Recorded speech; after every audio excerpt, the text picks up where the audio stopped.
বিসমিল্লাহির রহমানির রহিম। গরু পুষতে গেলে গরু প্রত্যেক দিন গাও ধোবা লাগবে। এই কারণে যে ময়লা, ধুলে, কাদো, গোবর ইত্যাদি যেমন উকুন, আঁটালি, পোকামাকড় দূর হয়।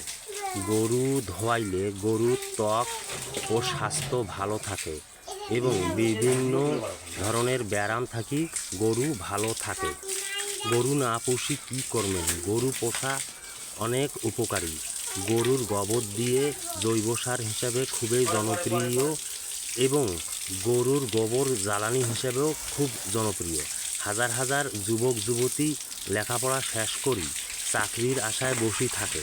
তামাক মুই কবা চাওছ, তোমরা চাকরির পাছত ধাওয়া না করি গঠনমূলক প্রকল্প গড়ি তোলো।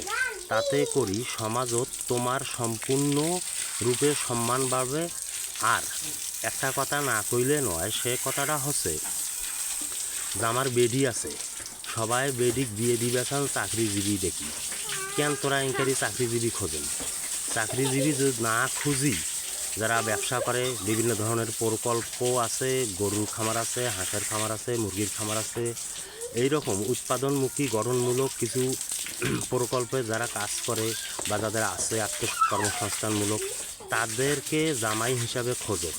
তোমরা আর্থিকভাবে মাথা তুলি দাঁড়াইবেন, সেটা তোমার সবার থাকি আলাদাভাবে আনন্দ দেবে।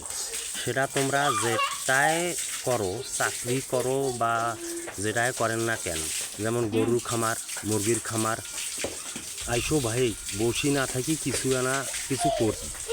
গরু পুষতে গেলে যে সমস্যাগুলো হবা পারে, হুট করি গরুর খাবারের দাম বাড়ি যাবা পারে, সরবরাহ ও চাহিদার বেলায় উঠি নামা করবে পারে বাজার, গবাদি পশুর ব্যায়াম নিয়ে সজাগ থাকতে লাগবে, দুর্যোগ ও পূর্ব আবহাওয়ার মোকাবেলা করার মন মানসিকতা থাকতে লাগবে। হুট করি গবাদি পশুর দাম কমে যাবা পারে, আবার বাড়ি যাবাও পারে।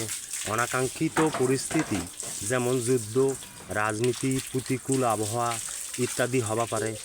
গরু পুষতে গেলে এইলে লাগবে, যেমন গবাদি পশুর জন্য থাকা জায়গা, গবাদি পশু কিনে খাদ্যের খরচ, নিয়মিত স্বাস্থ্য পরীক্ষা, টিকে ও ঔষধ, চারণ ভূমি মানে ঘাসের আবাদ থাকতে লাগবে।